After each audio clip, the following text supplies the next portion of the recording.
attirée par l'énergie qui émanait du duo. Petite, nerveuse, elle vivait dans un monde de dates et de codes, un royaume de papier où elle était reine, mais dès qu'elle en sortait, elle semblait chercher sa place. Je vous présente, j'espère, la future famille Rothschild de grand complet, lança-t-elle, sa voix aiguë perçant le silence matinal. Elle se tourna vers Jean-Claude.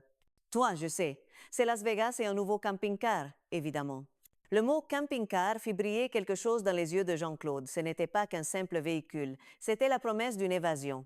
Dans ses pensées, il ne voyait pas un objet, mais une sensation. Le ronronnement du moteur sur une route départementale, l'odeur des pins à travers la fenêtre ouverte, la liberté de s'arrêter où bon lui semblait, loin des objectifs de vente, loin du pavillon de banlieue et des reproches silencieux de sa femme. C'était un royaume de quelques mètres carrés dont il serait le seul souverain, une forteresse mobile contre la médiocrité de son existence. Le camping-car, pour Jean-Claude, n'était pas un luxe, c'était un besoin vital, un symbole de cette autonomie modeste et accessible qui hantait l'imaginaire français. Hervé, lui, avait un projet plus filial, plus complexe. Moi, je crois que je vais entièrement relooker maman, dit-il comme s'il s'agissait d'un projet de rénovation urbaine. Mais derrière cette phrase se cachait un enchevêtrement de culpabilité et de désir de contrôle. Sa mère, veuve depuis des années, s'était laissée aller. La transformer, la rendre à nouveau désirable aux yeux du monde, c'était une façon de réparer quelque chose, peut être sa propre incapacité à la rendre heureuse, à être le fils qu'il aurait dû être. C'était un amour maladroit, teinté de cette condescendance intellectuelle qu'il appliquait à tout, même à ses propres sentiments. Maëva, elle, voyait plus grand ou peut être simplement plus près. « Et toi, dit-elle à Hervé avant de se reprendre, « Non, moi je me glisse dans le fauteuil de Jean-Guy et je rachète la boîte. » Elle se tourna de nouveau vers Jean-Claude. « Tu me gardes un nom, je t'augmente, mais après va. » Son rêve n'était pas l'évasion, mais la conquête. Prendre la place du DRH, Jean-Guy Lecointre, cet homme invisible et tout-puissant qui décidait de leur sort, devenir celle qui tenait les rênes. C'était la revanche de l'archiviste à la révolte de celle qui classait la vie des autres et qui, pour une fois, voulait écrire la sienne. Le billet reposait sur la table, fragile dépositaire de ses avenirs impossibles. Il n'était plus un simple morceau de papier, mais un portail, une anomalie dans le continuum de leur routine. Et pendant un instant, dans la lumière crue de l'espace détente, ils n'étaient plus des employés, mais des architectes de monde nouveau, des rois en attente de leur couronne. Chapitre 2. La monnaie des songes.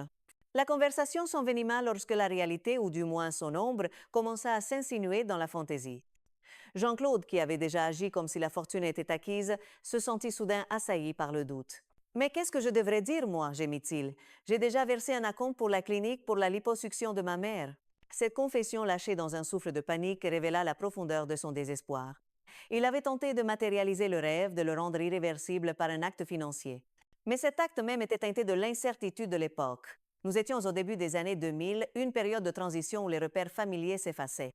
La France venait de basculer vers l'euro et cette nouvelle monnaie, avec ses pièces légères et ses billets aux couleurs pastel, semblait dépourvue de la gravité, du poids historique du franc. Pour des gens comme Jean-Claude, l'argent n'était pas qu'une valeur abstraite, c'était une réalité tangible ancrée dans des décennies d'habitude.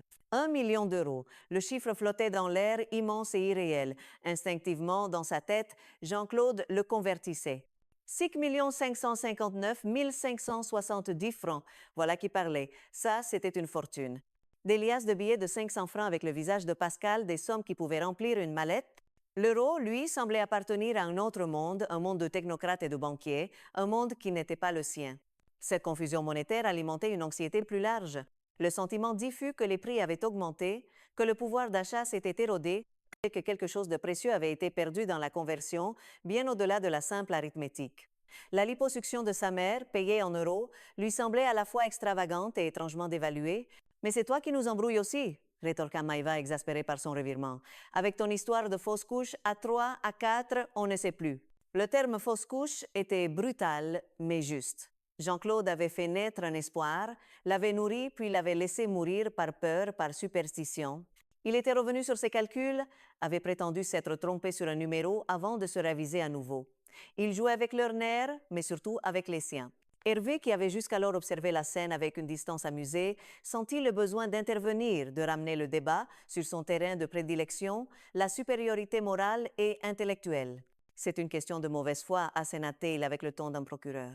Il voyait en Jean-Claude la quintessence de l'homme du peuple, superstitieux, irrationnel, incapable de gérer la pression d'une telle espérance. Lui, Hervé, aurait géré la situation avec calme et méthode. Il aurait contacté un conseiller financier, étudié les options de placement, optimisé la fiscalité. Il n'aurait pas couru verser un acompte pour une opération de chirurgie esthétique. Acculé, Jean-Claude se recroquevilla. « Mais qu'est-ce que vous allez faire? Vous allez me taper, c'est ça? » C'était une blague, mais une blague qui cachait une véritable détresse. Il se sentait jugé, incompris. Son rêve si simple, si concret, le camping-car, un peu de confort pour sa mère, était en train d'être disséqué, moqué, intellectualisé par Hervé et Maëva. La sonnerie stridente annonçant le début de la journée de travail mit fin à la discussion. Le charme était rompu. Le billet de loterie, qui quelques instants plus tôt était un talisman, redevint un simple bout de papier. Jean-Claude le replia soigneusement et le glissa dans son portefeuille contre son cœur. Les trois collègues se dispersèrent, retournant à leur poste, à leurs écrans, à leur vie suspendue. L'illusion s'était dissipée, laissant derrière elle le goût amer de la réalité. Dans le silence revenu, le distributeur de café reprit son bourdonnement imperturbable, mesurant le temps qui passait une seconde à la fois, vers une fortune qui probablement ne viendrait jamais. Chapitre 3. Un pote de départ. Sans départ. La mort, lorsqu'elle survient dans un bureau, a quelque chose d'indécent. Elle déchire le voile des apparences, expose la fragilité des corps sous les costumes et les tailleurs et rappelle brutalement que les contrats à durée indéterminée ont malgré tout une fin. Monsieur Mangin, de la comptabilité, s'était éteint ainsi un mardi après-midi entre le photocopieur et le ficus. Une crise cardiaque foudroyante, disait-on. Il s'était effondré sans un mot entre nos bras, comme l'avait dit Maëva avec un frisson d'horreur et une pointe de fierté macabre. Le lendemain, l'espace détente était devenu une cellule de débriefing psychologique improvisée. Serge Toiti, le psychologue de l'entreprise, un homme à la bienveillance professionnelle et au regard fuyant, avait été dépêché pour gérer le traumatisme collectif. Il était assis sur l'un des tabourets en plastique, les mains jointes, écoutant les récits décousus et les tentatives maladroites de donner un sens à l'absurde. C'était horrible, répétait Jeanne, les yeux rougis. Il était là, il essayait de parler. Jean-Claude, lui, avait déjà trouvé un angle d'attaque, une façon de transformer la tragédie en anecdote, une manière de garder la mort à distance par le cynisme. Ah ouais, sans même faire un pot de départ, c'est pas drôle là. Sa blague tomba à plat, mais elle était nécessaire pour lui. Le silence qui suivit était plus effrayant que la mort elle-même. C'était le silence de leur propre mortalité. Hervé, fidèle à son rôle de syndicaliste et d'analyste social, avait déjà identifié la cause profonde du drame. Tu savais, toi, qu'il picolait en cachette? Lança-t-il à Jean-Claude. Bien sûr. Il avait sa bouteille planquée sous le capot de la photocopieuse. J'avais repéré son petit manège.